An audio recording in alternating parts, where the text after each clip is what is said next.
नमस्ते दोस्तों, आज हम समझेंगे ट्रांसक्रिप्शन इन यूकैरियोट्स यानी डीएनए से आरएनए कैसे बनता है। प्रोकैरियोट्स में ये प्रोसेस सिंपल थी, एक ही आरएनए पॉलीमरेज सब कुछ कर लेता था, लेकिन यूकैरियोट्स में ये बहुत ऑर्गेनाइज्ड और डिटेल्ड है। यहाँ 3 अलग अलग आरएनए पॉलीमरेज होते हैं, बहुत सारे ट्रांसक्रिप्शन फैक्टर्स होते हैं और ट्रांसक्रिप्शन होता है न्यूक्लियस के अंदर। फिर एमआरएनए प्रोसेसिंग होकर वो साइटोप्लाज्म में जाता है। चलिए स्टेप बाय स्टेप पूरा कॉन्सेप्ट समझते हैं। सबसे पहले यूकैरियोट्स में 3 आरएनए पॉलीमरेज होते हैं।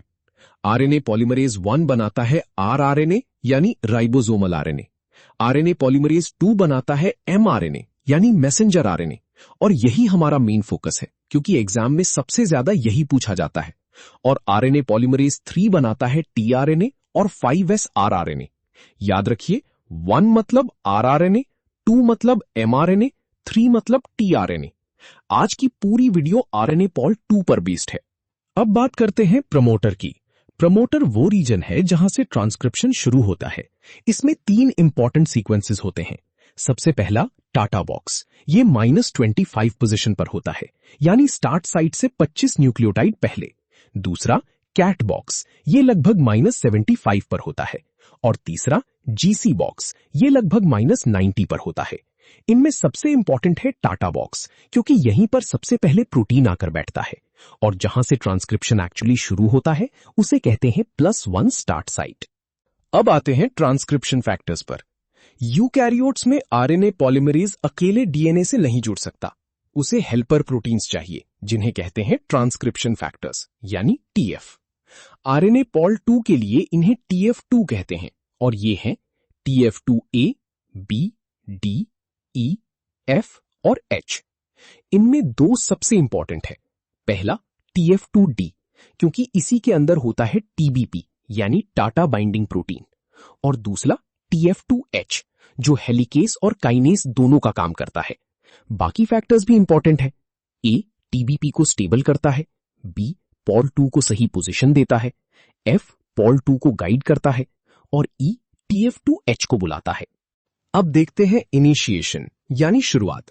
ये पूरा एक सीक्वेंस में होता है, इसे ध्यान से याद रखिए। सबसे पहले TF2D आता है और उसके अंदर मौजूद TBP जाकर टाटा बॉक्स पर बैठ जाता है। TBP डीएनए को थोड़ा मोड़ देता है, लगभग 80 डिग्री तक। फिर आता है TF2A, जो इस बाइंडिंग को स्टेबल करता है। उसके बाद TF2B आता है। अब आता है आरएनए पॉलीमरेज 2 TF2F के साथ, फिर TF2E और आखिर में TF2H जुड़ते हैं। ये सारे मिलकर जो स्ट्रक्चर बनाते हैं उसे कहते हैं प्री इनिशिएशन कॉम्प्लेक्स यानी PIC। ऑर्डर याद रखने की ट्रिक D, A, B, फिर पोल 2 के साथ F, फिर E और H। अब TF2H का रोल समझिए, ये बहुत इंपॉर्टेंट है। TF2H में लगभग 10 सब यूनिट्स होते हैं और ये 2 बड़े काम करता है। पहला काम हेलिकेस एक्टिविटी, ये ATP का इस्तेमाल करके डीएनए की दोनों स्ट्रैंड्स को खोल देता है, जिससे बनता है ट्रांसक्रिप्शन बबल। दूसरा काम काइनेस एक्टिविटी, आरएनए पॉलीमरेज 2 की एक लंबी पूंछ होती है जिसे कहते हैं C टर्मिनल डोमेन या CTD। TF2H इस CTD पर फॉस्फेट ग्रुप लगा देता है यानी फॉस्फोरिलेशन कर देता है। जैसे ही CTD फॉस्फोरिलेट होता है, पॉलीमरेज प्रमोटर को छोड़कर आगे बढ़ जाता है। ये ग्रीन सिग्नल है। अब इलोंगेशन शुरू। अब elongation phase. RNA polymerase 2 DNA के ऊपर आगे बढ़ता जाता है और आरएनए बनाता जाता है। ये टेम्पलेट स्ट्रैंड को पढ़ता है 3 प्राइम से 5 प्राइम डायरेक्शन में और नया आरएनए बनता है 5 प्राइम से 3 प्राइम डायरेक्शन में। हर बार एक NTP यानी न्यूक्लियोसाइड ट्राइफॉस्फेट जुड़ता है और पायरोफॉस्फेट निकल जाता है। यहां इलोंगेशन फैक्टर्स भी मदद करते हैं। एक इंपॉर्टेंट फैक्टर है TF2S। जब पॉलीमरेज कहीं अटक जाता है तो TF2S उसे प्रूफ रीडिंग में मदद करता है, गलत न्यूक्लियोटाइड को कटवाकर सही करवा देता है। ध्यान रखिए, इलोंगेशन के दौरान CTD फॉस्फोरिलेटेड ही रहता है। अब आती है mRNA प्रोसेसिंग। जो आरएनए बनता है वो कच्चा होता है, उसे प्री mRNA कहते हैं। उसे 3 तरीकों से प्रोसेस किया जाता है। सबसे पहला है 5 प्राइम कैपिंग। जैसे ही आरएनए के सिर्फ 20 से 30 न्यूक्लियोटाइड्स बनते हैं, उसके 5 प्राइम एंड पर एक कैप लग जाता है। ये कैप होता है 7 मिथाइल ग्वानोसिन यानी 7 मिथाइल G। ये GTP से बनता है और एक unusual 5 prime to 5 prime bond बनाता है। इसका फायदा, ये mRNA को एंजाइम से टूटने से बचाता है और बाद में राइबोसोम को पहचानने में मदद करता है। दूसरा प्रोसेसिंग स्टेप है स्प्लाइसिंग। हमारे जीन्स में दो तरह के हिस्से होते हैं, एक्सॉन्स जो एक्चुअल कोडिंग इंफॉर्मेशन रखते हैं और इंट्रॉन्स जो नॉन कोडिंग होते हैं। प्री एमआरएनए में दोनों मौजूद होते हैं। अब एक बड़ी मशीनरी आती है जिसे कहते हैं स्प्लाइसोसोम। ये इंट्रॉन्स को काटकर बाहर निकाल देती है और सारे एक्सॉन्स को आपस में जोड़ देती है। इंट्रॉन्स एक लूप शेप में निकलते हैं जिसे लैरिएट कहते हैं। स्प्लाइसिंग के बाद जो बचता है वो है सिर्फ एक्सॉन्स वाला क्लीन एमआरएनए।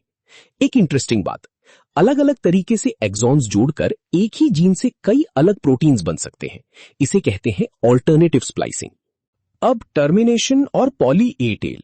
जब पॉलीमरेज एक स्पेशल सिग्नल सीक्वेंस पढ़ता है AAU AAA, तो वहां दो प्रोटीन्स आते हैं। पहला CPSF यानी क्लीवेज एंड पॉलीएडेनाइलेशन स्पेसिफिसिटी फैक्टर और दूसरा CSTF यानी क्लीवेज स्टिम्युलेशन फैक्टर। ये दोनों RNA पॉल 2 के CTD से आकर RNA पर बैठ जाते हैं। फिर ये RNA को उस सिग्नल के थोड़ा आगे से काट देते हैं।